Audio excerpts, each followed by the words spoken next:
ada di ruang cath lab, di ruang cath lab itu tidak semuanya pandai, tidak semuanya paham semua sekuen, tidak semua. Jadi kalaupun ada yang baru, maka tugas Anda adalah di sana adalah memandu atau menyediakan fasilitas. Kira-kira kalau seperti ini menggunakan teknik yang, kalau seperti ini menggunakan teknik. Apalagi pada saat kita berada di emergency case.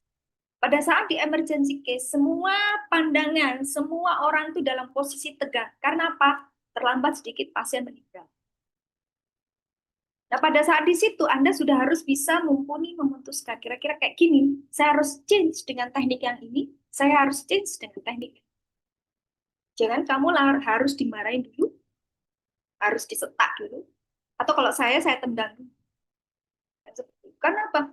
Kita semua di sini tidak ada main-main dan semuanya serius. Kalau capek, semua capek. Ya kan? Seperti itu. Oke.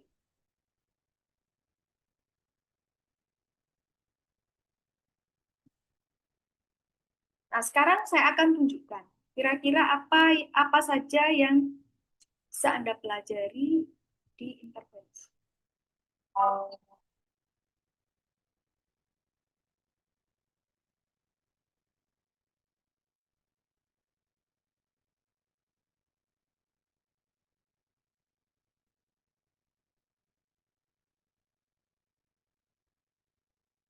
So interventional radiology is the usage of standard diagnostic tests like X-ray, ultrasound, and CAT scan.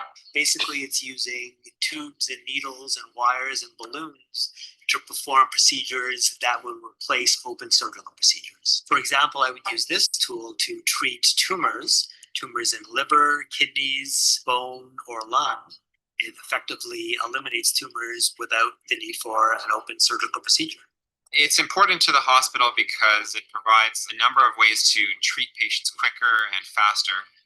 The vast majority of the procedures that we do can be done on an outpatient basis, and that means that the patient comes in, has their procedure, and then after 4 to 6 hours, they usually go home. So behind me here, you'll see a C-arm. It's called that because it's in the shape of a C, and this holds our X-ray fluoroscopy equipment that we use for all of our procedures to help visualize and guide the procedures that we are doing. Right now, the equipment we have in our hospital is about 14 years old. It's a bit outdated. New C-arm technology is significantly better than what we currently have. It has the ability to image patients more precisely and provide additional capabilities like CT, which allows us to do more complex procedures more safely, all in one room. The current space is much smaller than we would like, and it makes it difficult to maneuver the equipment and perform procedures effectively. We at Lakeridge Health aim to do everything in a high-quality manner, but we also need to continue to change and improve how we deliver healthcare. We are doing this project, which involves both buying new equipment and a renovation, to improve our technology and to improve our capacity. From childbirth to eliminating cancers, there's really not much that we can't do in interventional radiology. Support a better, faster, safer healthcare experience.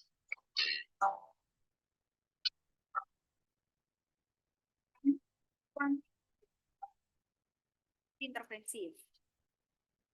Jadi kita akan banyak bekerja dengan tindakan. Jadi kalau radiologi intervensi itu Anda tidak sebagai orang yang akan bekerja, tidak. Tapi ada dokter lain yang mengerjakan. Jadi kalau di CT scan, Anda yang bekerja di situ sebagai manpower. Manpowernya Anda berada di sana, Anda siapkan pasiennya, kan ya. Kemudian Anda lakukan scanning, Anda rekonstruksi hasil citra, sama seperti di X-ray, sama seperti di MRI, sama mungkin di PET scan, seperti itu. Tetapi kalau di radiologi intervensi, dokter operator yang akan mengerjakan dan Anda menyediakan semua fasilitas yang ada di sana. Seperti itu. Nah, Anda akan berkenalan dengan banyak bahan dan alat yang banyak sekali yang ada di sana. Itu tidak akan bisa Anda hafalkan sama sekali. Tidak boleh, tidak perlu, karena itu bukan kompetensi Anda. Tetapi pada saat Anda ditanya, kira-kira ini apa? Oh ya saya tahu, itu kateter. Ini apa? Oh ya saya tahu, itu SIP. Tapi kan nggak perlu dihafalkan ini seat nomor sekian, dengan parent sekian, and ini guiding wire, ini dan sebagainya. Tapi saya tahu ini wire, seat, apa kan, ini balon, ya kan, ini stand, ini coil, atau ini plug, dan sebagainya, dan sebagainya. Anda cukup tahu itu saja. Ya, nice to see, nice to, tapi bukan must to know. Yang must to know adalah Anda mengetahui berapa banyak teknik yang berada di sana. Berapa banyak positioning yang harus dibuat. Itu adalah must to know. Bagaimana cara Anda mengukur? Mengukur satu stenosis. Itu yang ngerjain siapa? Kemudian pada saat Anda membuat 3D sekarang, pada saat kita membuat 3D, kan seperti itu. Kemudian dijadikan roadmap, yang mengerjakan Anda yang Dok, posisi ini sudah dipastikan saya posisinya bagaimana? Oke, rootnya 1, 2, 3, 4 ke sana. Ke kanan, ke kiri, ke utara, ke selatan. Oke, begitu Anda seperti itu, ya kan, Anda akan dicari. Oke, kita akan belajar gimana sih kerjanya. Sorry.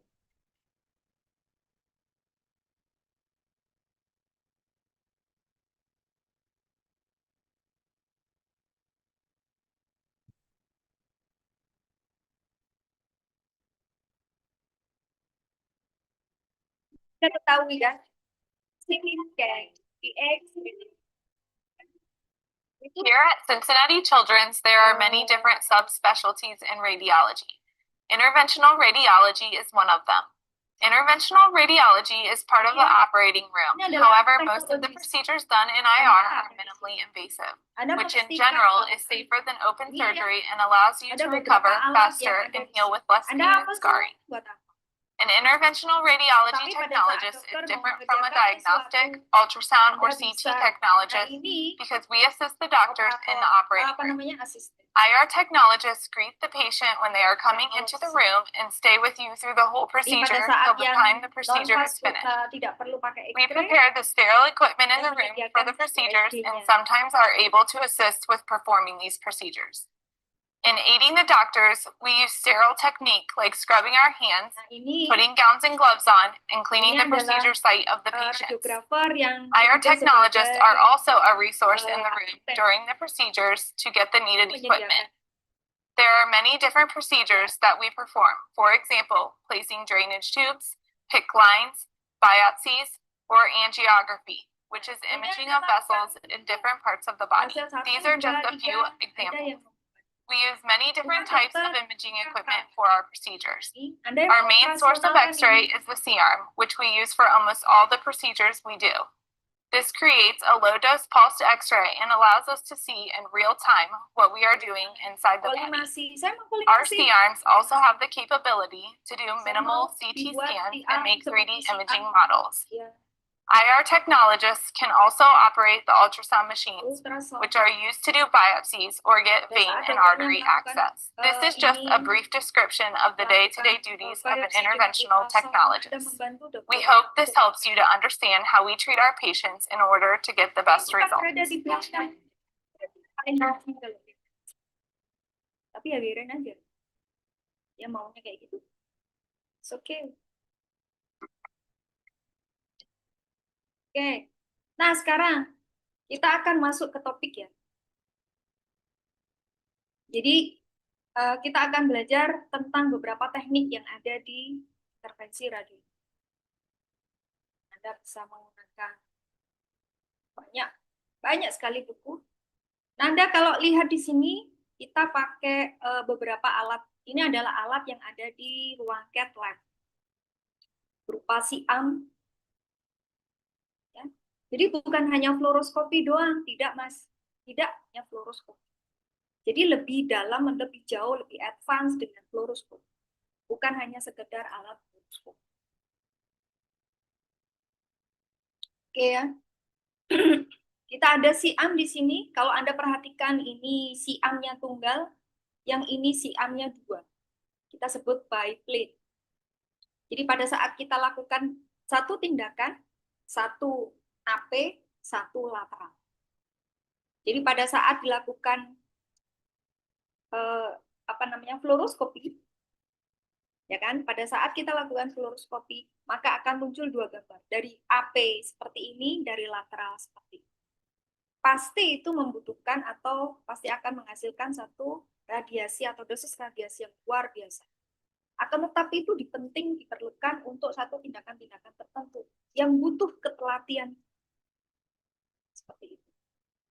Biplane.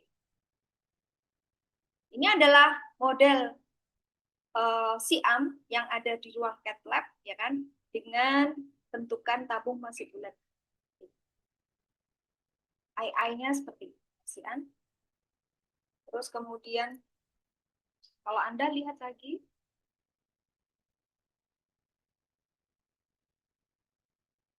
fluoroskopi.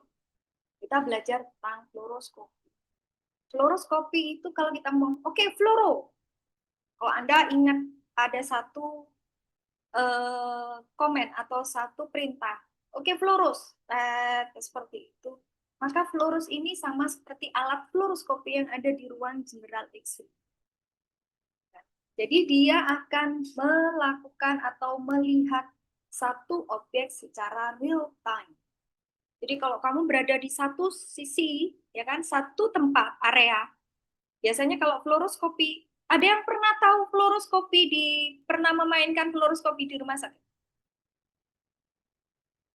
Kemarin PKL. Kemarin PKL ada yang pernah memainkan fluoroskopi enggak?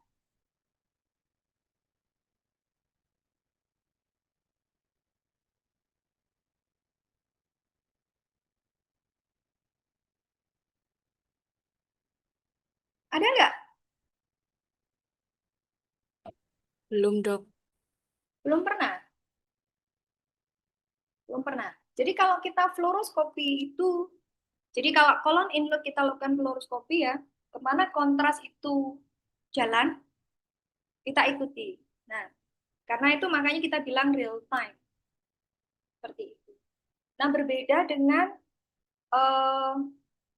dengan siam yang ada di ruang cath lab. Kalau siam yang ada di ruang cath lab, biasanya dia bisa jalan seluruhnya atau satu, ya kan? Tapi dia akan melihat perjalanan dari kontras atau perjalanan dari wire atau perjalanan dari apapun secara real time. Jadi makanya kita bilang bahwa fluoroskopi ini dipakai untuk guiding dari alat, ya kan? Apakah alat ini masuk di tempat yang pas sebelum dilakukan tindakan apapun? Ya, itu fluoroskop seperti ini. Anda perhatikan, lihat ini.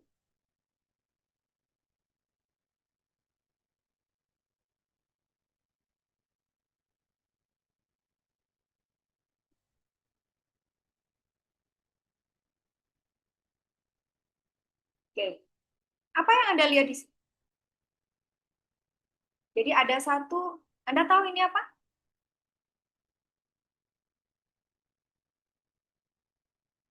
Anda tahu ini apa? Alat apa ini? Kalau Anda pernah dengar ring atau stand, maka ini adalah ring atau stand. Tapi ring atau stand-nya ini besar. Ya kan? Kalau dipasang ring itu sebenarnya dipasang apa sih? Pasang ring itu dipasang stand.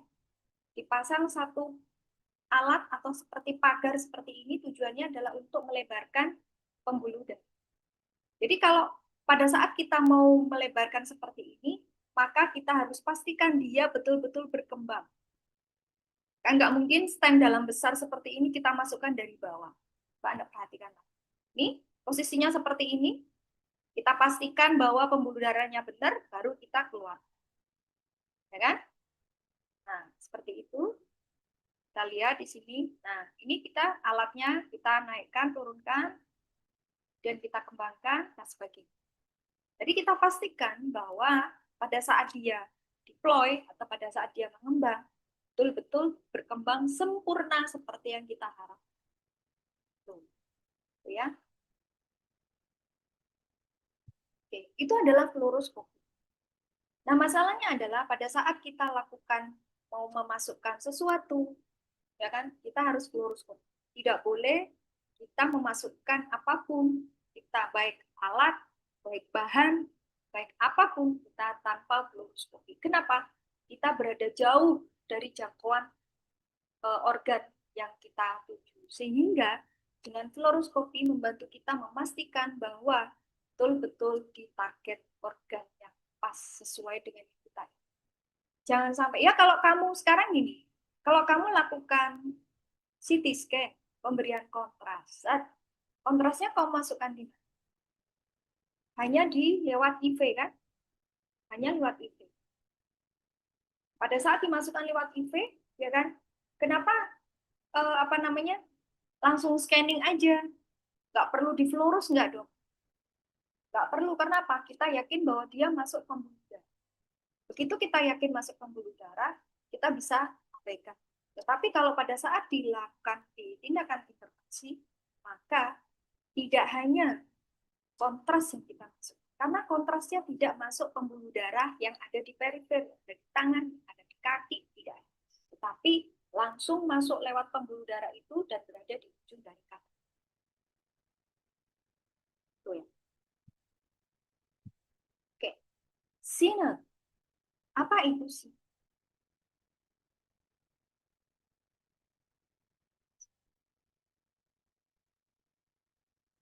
Izin stop video sebentar.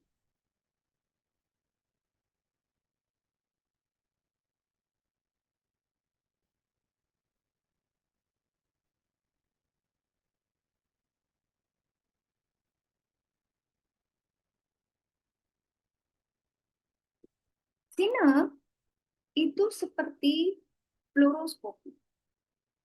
Namun bedanya, sinus itu adalah seperti kita foto X-ray. Jadi sinus itu akan meng-capture atau men-save atau menyimpan gambar yang akan kita buat. Contoh dari sinus adalah pada saat kita lakukan pemberian kontras, ya kan, di tindakan angiografi. Kita masukkan satu alat dulu di pembuluh darah, sesuai, saya mau masuk ke arteri karotis. Nah, kateternya masuk ke arteri karotis. Oke, itu menggunakan fluoroskopi. Pada kemudian kan Anda masukkan kontras. Pada saat Anda masukkan kontras, kalau Anda lakukan fluoroskopi, apa yang akan terjadi? Tidak akan ada penyimpanan dari tindakan yang Anda lakukan. Jadi masukkan kontras yang hilang. Habis itu diputar lagi nggak ada. Itu adalah fluoroskopi. Nah, sinus ini memungkinkan gambar tersebut dilakukan penyimpanan. Jadi pada saat kita masukkan kontras, itu kan disimpan, di expose, real time-nya juga disimpan, dilakukan, tetapi bisa disimpan. Artinya begitu sudah kita lakukan masukkan kontras, oke, kontras masuk ke dalam arteri bla bla bla bla, kemudian kita putar. Kita putar lagi bisa. Saya mau lihat sih kemarin itu stenosisnya atau penyempitannya berada di mana sih? Itu bisa diulang-ulang. Karena apa? Disimpan. Seperti itu. Nah, contohnya di sini. Anda perhatikan. Flow dari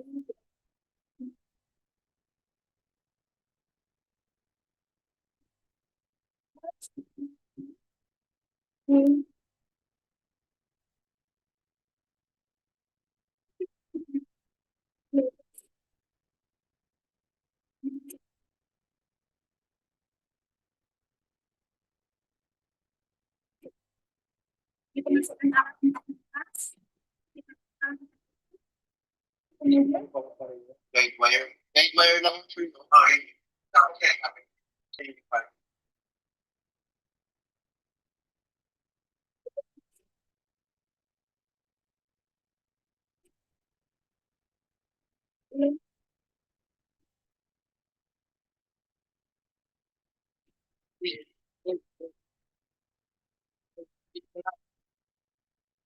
bisa diulang, itu bukan Tapi kita kembali.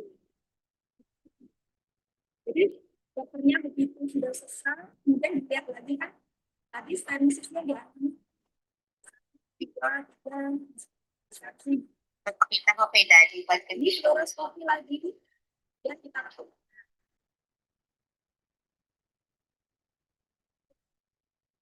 Ya, nah ini diulang. Kita ulang secara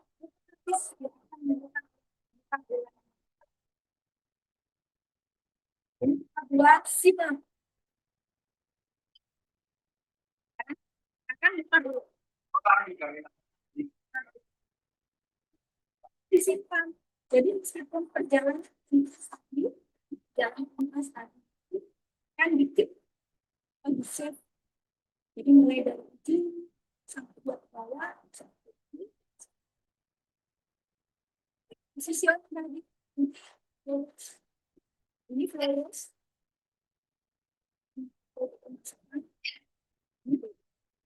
Ini adalah sini. Jadi harus bisa membedakan apa fluoroskopi, hasil. Pada saat fluoroskopi maka ada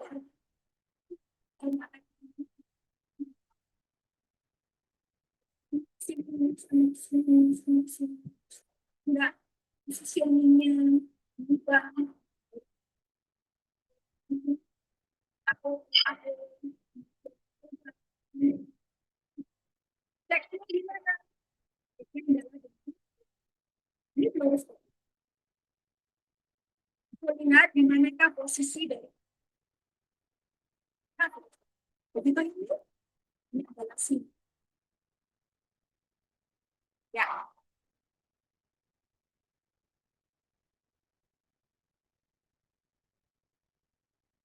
Ada yang tidak paham dari sini.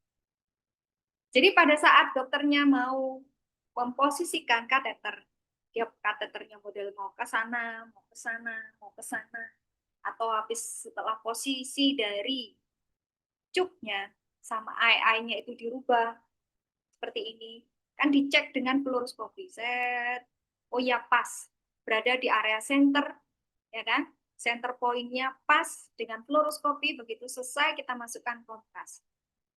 Begitu kita masukkan kontras, maka yang dipegang atau dipencet adalah sine.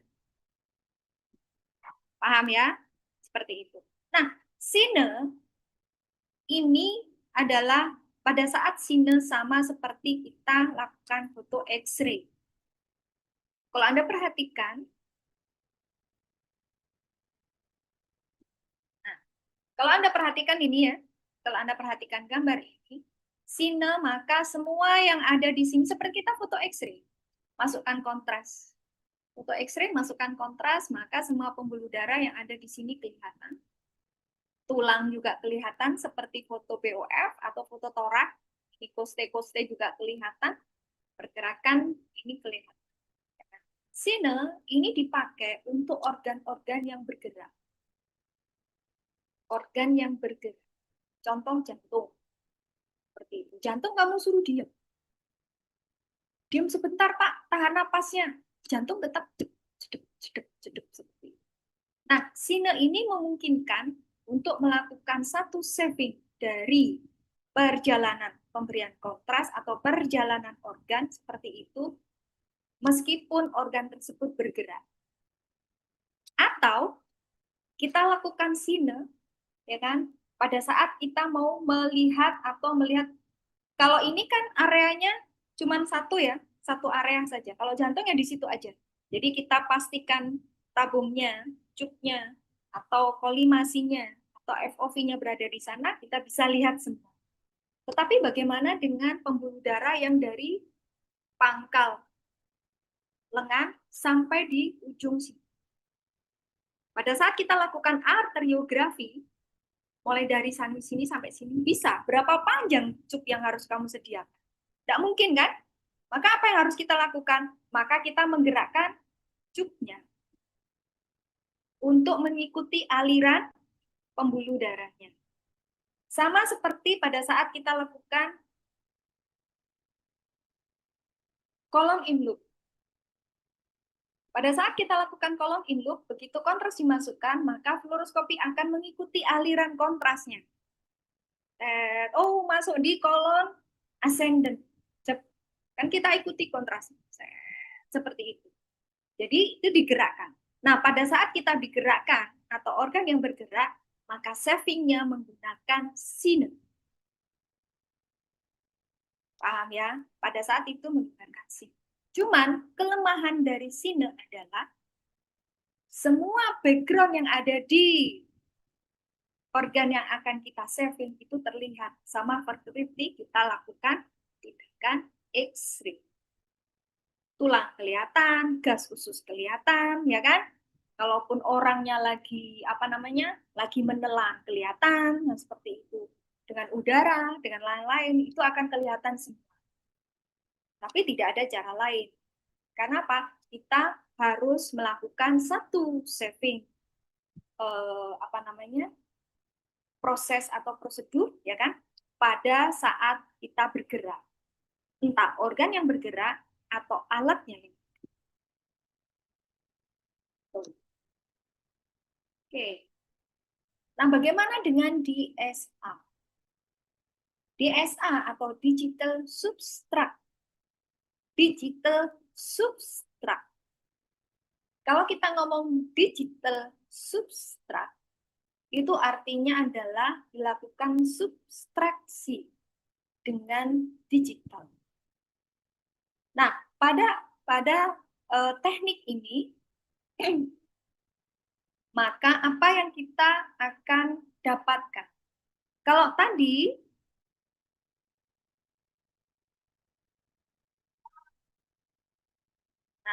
tadi kita bisa melihat pembuluh darah yang ada di sini, ya kan? Semua pembuluh darah yang di sini kita lihat.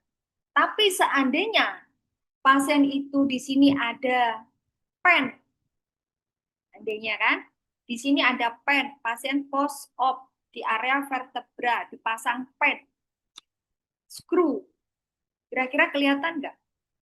Kelihatan, ya kan? Semua benda-benda logam, semua benda-benda opak akan terlihat. Jadi bisa jadi skru yang ada di sini akan terlihat.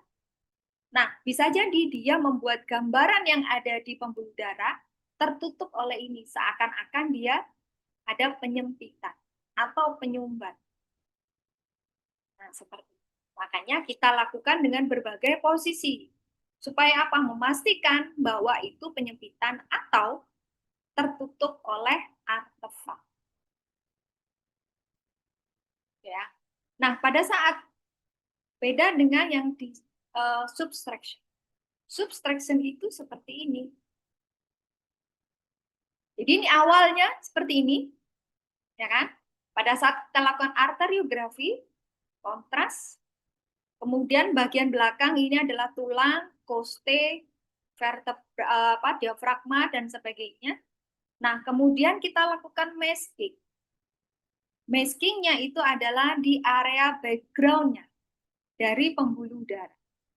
Semua di luar pembuluh darah ditutup, dikasih kapur putih atau dikasih tirai putih.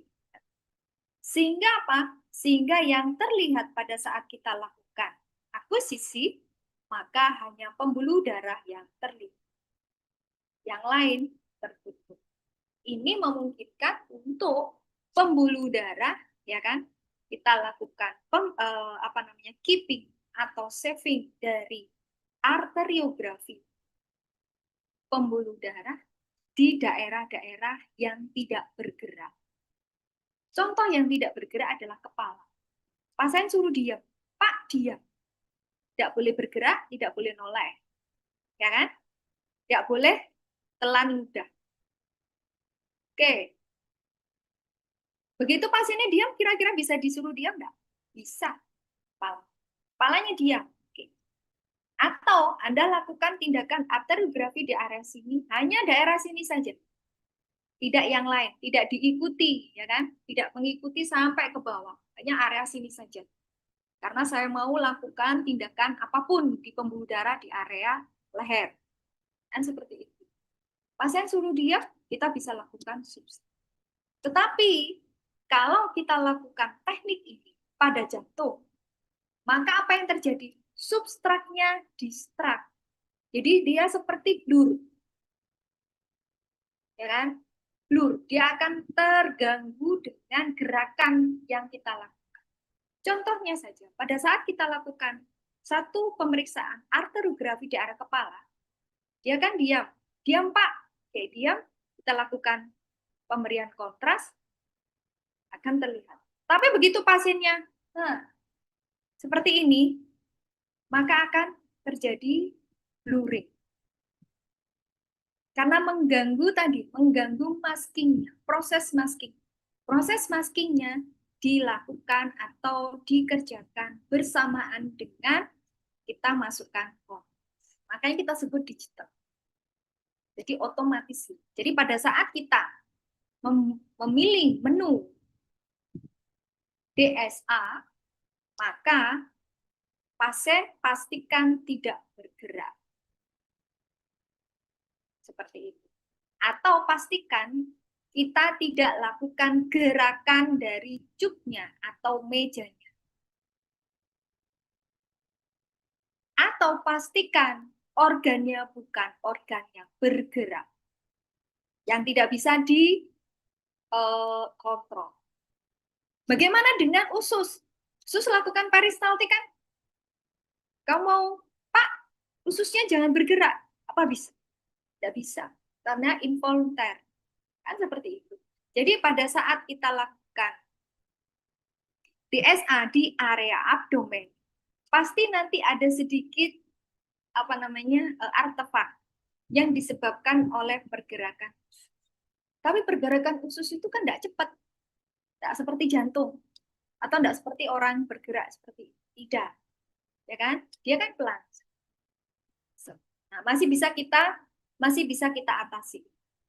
Tetapi kalau seandainya itu mengganggu, maka kita harus change ke sinus. Nah, jadinya seperti ini. Ini arteriografi kan? Di area poplite atau di area genu. Pembuluh darah di sini, ya kan? Kita lihat di sini. Di sini kayaknya ada yang putus nih. Nah, ini kan? Ini harusnya nyambung di sini, ini tidak kelihatan. Nah, kita masukkan, bener nggak ini putus? Kok kayaknya nggak cocok, nggak pas, atau bagaimanapun. Seperti itu. Kemudian, kita lakukannya seperti itu. Jadi ini adalah di daerah abdomen, di mana yang hitam-hitam ini merupakan pergerakan usus. Tapi semua yang ada di situ kita masking. Coba Anda bandingkan dengan di sini. Ini adalah sine, di mana seluruh usus akan kelihatan. Ini kalian perhatikan, ini adalah gambaran kolon, ya kan? Ini gambaran kolon, ini adalah vertebra, ini vertebra, ya kan? Kemudian ini adalah stent yang kita pasang. Tapi karena kita tidak butuh masking, ya kan? It's okay, nggak ada masalah. Tapi kalau kita mau lihat pembuluh darah, kalau kita lihat di sini, apakah stentnya itu berkembang dengan baik? Kita lihat aja diameternya. Oh, kayaknya berkembang semua. Ini juga berkembang dengan baik. Ada yang masih nekuk di sini. Ada masih tertekuk di sini. Nah, kalau seperti itu berarti tidak berkembang dengan sehat. Kemudian kita cek pembuluh darah.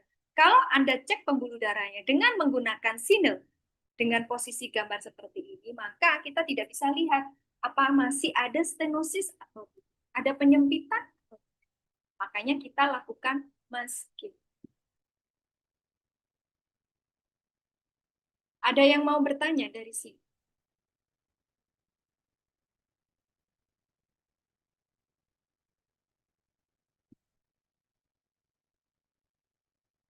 Ada yang mau bertanya? Oke. Kalau ada bertanya, saya tutup. Nah, ini. Kalau ini kira-kira pakai apa?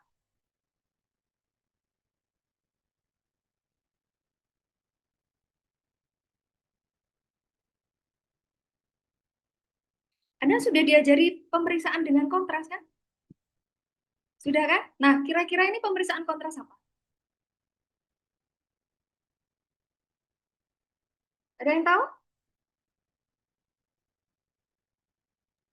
Esofagogram, Dok. Esofagogram.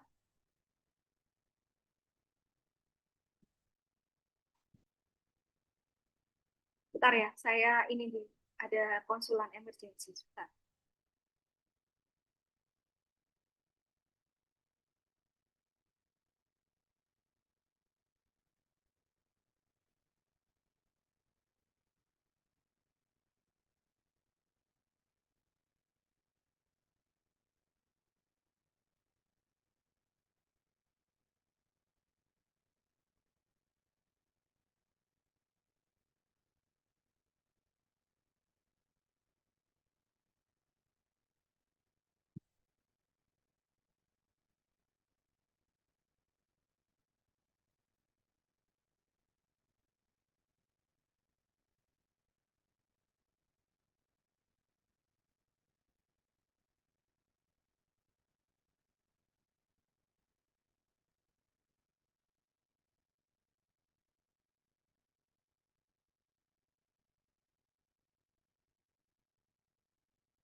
Oke, esofagogram. Nah, sekarang saya tanya, kalau kita lakukan esofagogram, kita lakukan KIP ya, seandainya dilakukan di ruang CAT atau di ruang CA atau di ruang fluoroskopi, kira-kira menggunakan teknik apa?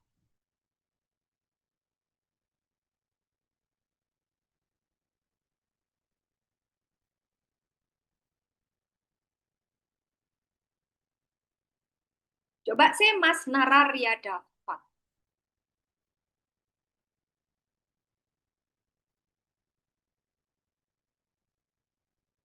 Nararyadava ini laki apa perempuan?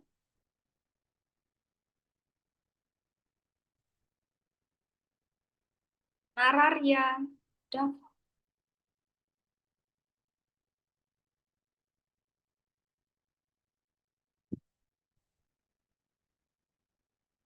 Halo? Nararyadava.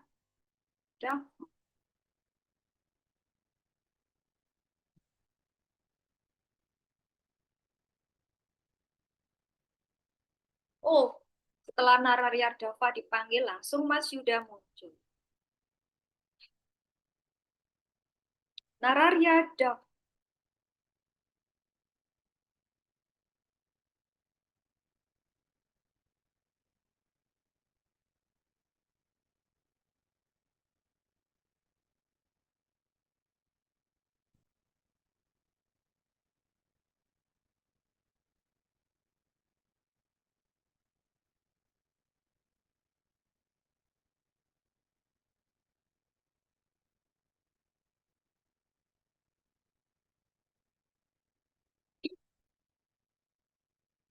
Mana Mas Nararyadava?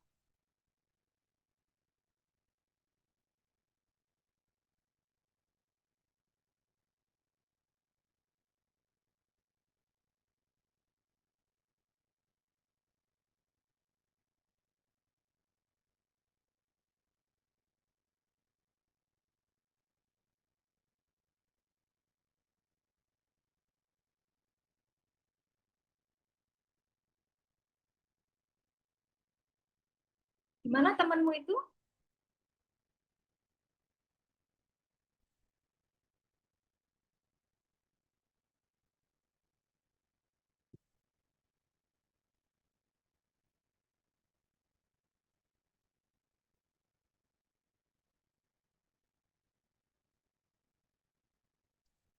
Oke, kalau enggak, Iya dok,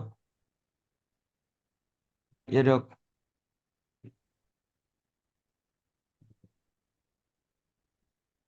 Maaf dok.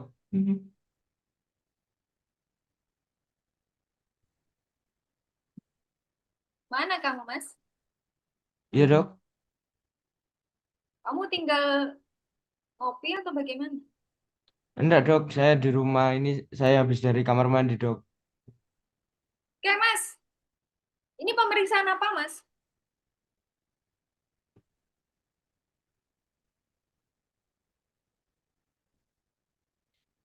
Esofagogram dok. Esofagogram. Oke, kalau kita lakukan esofagogram,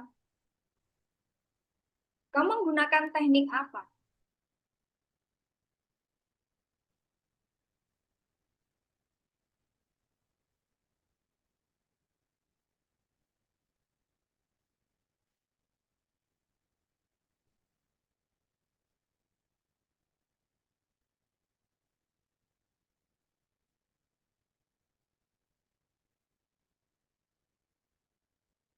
Eh,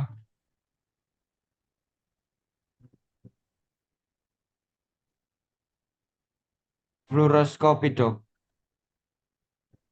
Fluoroskopi. Kenapa kita menggunakan teknik fluoroskopi? Kenapa Anda memilih teknik fluoroskopi?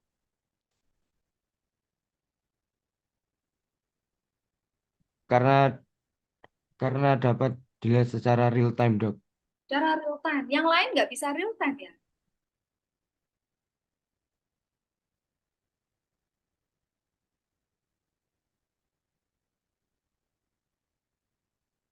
Eh, Kalau menggunakan fluoroskopi dapat melihat kontrasnya berjalan dok.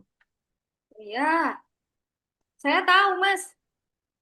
Semua pakai kontras berjalan, Mas. Kalau nggak gitu, ngapain kita pakai cat lab? Anda foto aja di foto X-ray, general X-ray. Kalau kita sampai lakukan ini di cat lab atau di ruang fluoroskopi atau ruang CA, maka Anda melakukan tindakan ini pasti untuk lihat perjalanan kontras. Pertanyaannya, kenapa Anda menggunakan teknik fluoroskopi?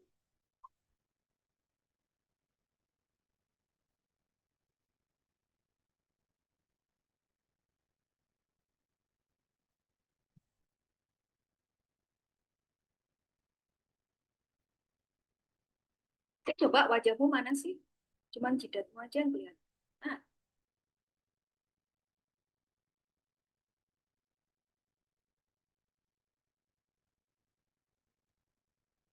Eh,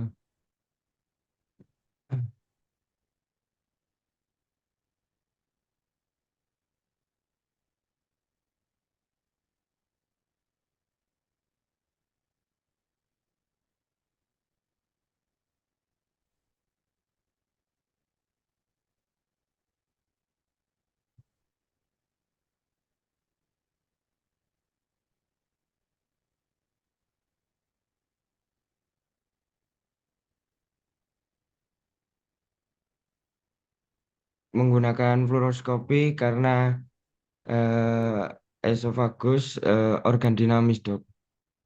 organ dinamis. Iya dok. Apa sih bedanya fluoroskopi sinar dengan DSA? Dinamisnya gimana?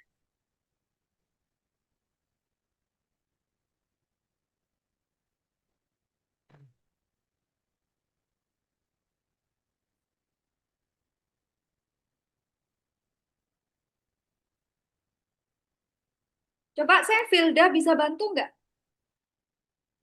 Oh, langsung kepalamu muncul. Izin menjawab dok, mungkin kalau fluoroskopi memakai teknik sini karena ada proses menelan jadi organnya bergerak. Ada proses menelan.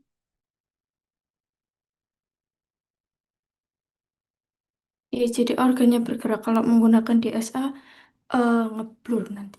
Menurut saya eh, jadi memakai teknik sini. Teknik sih. Ya, Mas Dava, jangan tidur. Iya dok. Oke, kita lihat. We have a choice of sizes. We're going to use a 6 French Kita sheath. lihat berbagai. Oke, kalau lihat di sini, kita lihat. Ini adalah seperti simulator ya. Jadi Jadi di sini seakan-akan Again, we're going to aim to keep the tip of the guide wire in exactly that position. So my right hand will be on the back end of the guide wire, left hand close to the patient's groin, advancing the access sheath. Again, you'll see the sheath appearing in the mid-thoracic aorta. At this stage, we need to remove the dilator from the sheath. This is done by the computer. You can see the dilator being removed there. And we're going to advance the guide wire around the aortic arch. At this point, to get a far better view of the aortic arch, we need to adjust the angle of this. kalau tadi itu berarti kita menggunakan teknik apa? Mas Dava.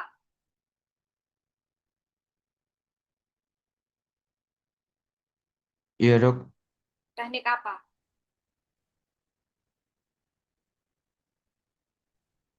Yang barusan dikerjakan oleh orang ini menggunakan teknik apa? Menggunakan teknik sign, Dok. Oh, benar-benar ngantuk kamu ya. Iya, Dok. Maaf.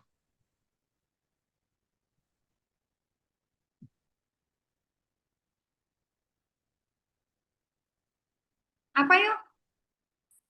Ini yang titik ini siapa ya?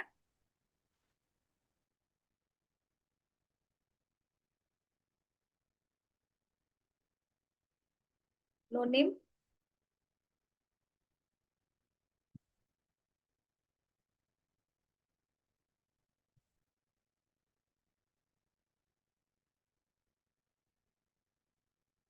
Kalau jam 10 kamu ngantuk, jam berapa kamu mulai? Jam 12 malam kalau saya tanya, mungkin kamu mulai. Yang titik ini siapa ya?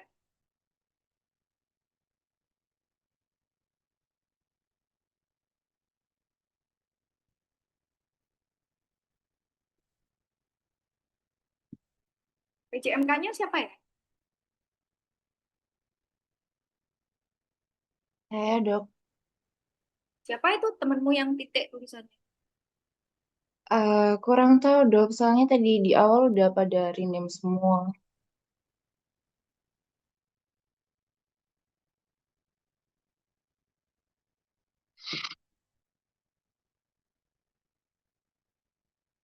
Aorta. We now need to insert a catheter to perform our diagnostic angiogram. And typically we'd use a pigtail catheter.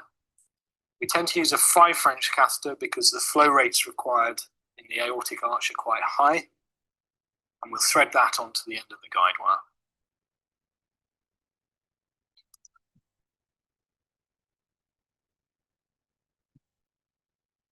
While my assistant's inserting or advancing the catheter, I'm going to make sure I keep hold of the guide wire so it doesn't get moved.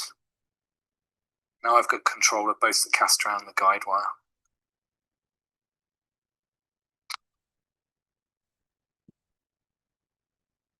Again.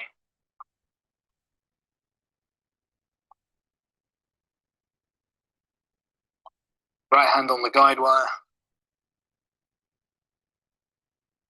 Aiming to keep the tip of the guide wire in roughly the same position. And we'll see the catheter appearing in the mid-thoracic aorta again.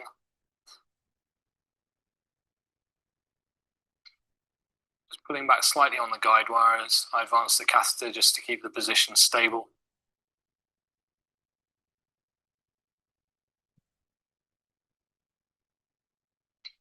So the catheter's appearing, so I'm going to advance by itself around the arch, on the sides of the highlight the catheter, so we inject via the catheter, and we're going to perform a subtracted run with automatic injections. So I'm going to use the middle pedal and inject. You see maximum pacification of the vessels. Oke, Mas Dava Kurnia.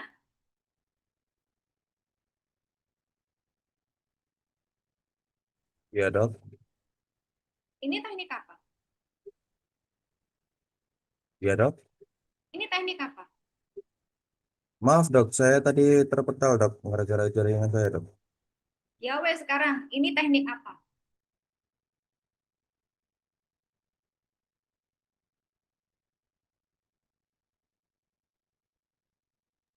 Teknik DSA dok. Kenapa DS?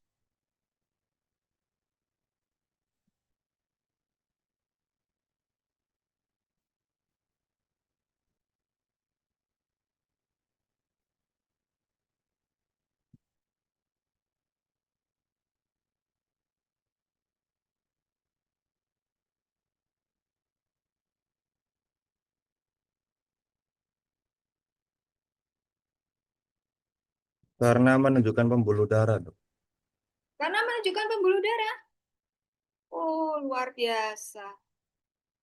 Kita dari tadi itu ngapain aja ya?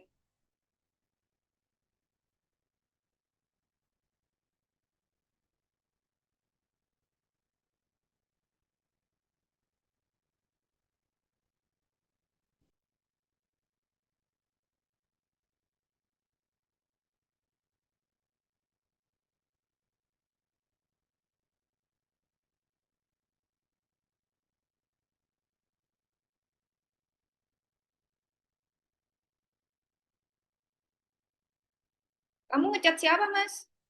Teman-temanmu mau nanya.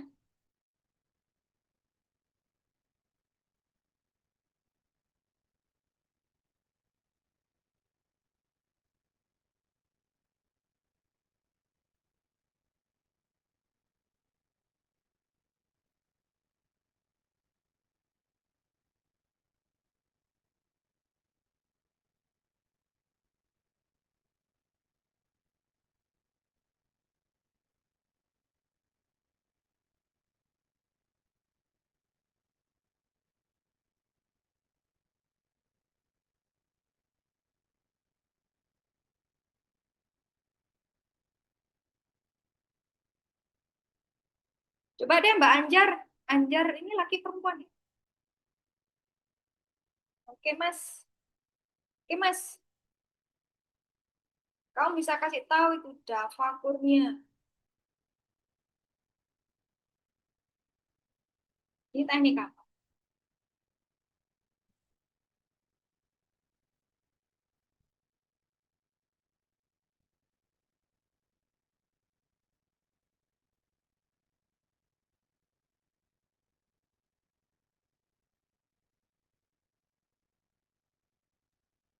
Iya dok, Ya udah, jawaban.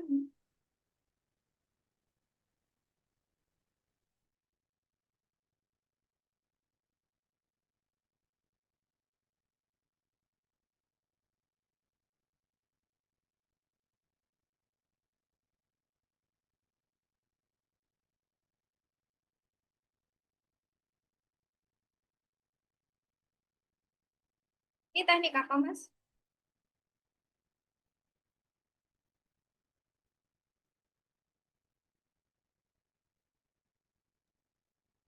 itu DSA dok.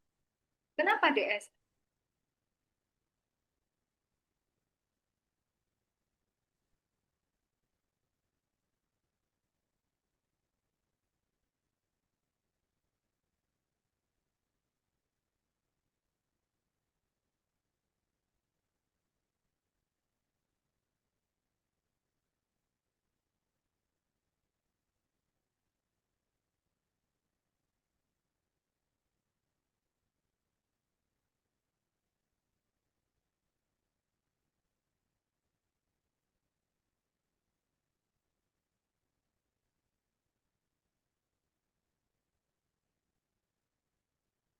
Kenapa DS?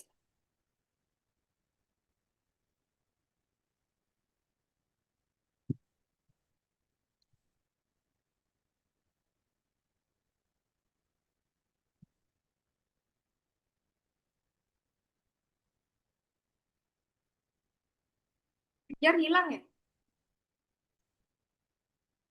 Backgroundnya termasking dok, jadi hilang dan hanya terlihat pembuluh darahnya. Backgroundnya termasking. Jadi langsung hanya terlihat pembuluh darahnya saja. Ya, lihat pembuluh darah saja. Ini kira-kira berada di mana ya, Mas? Kalau lihat nesting.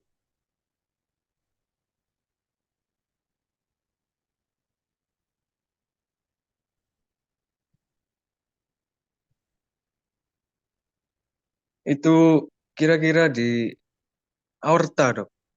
Aorta. Oke. Kalau kita lihat lagi ini. Take my foot off the pedal, and we then have a reference image on the left-hand screen. Ini proses sesi. Jadi meskipun ini We can overlay that image onto tapi the kita bisa working monitor if we need to. kembali. Ya. Oke.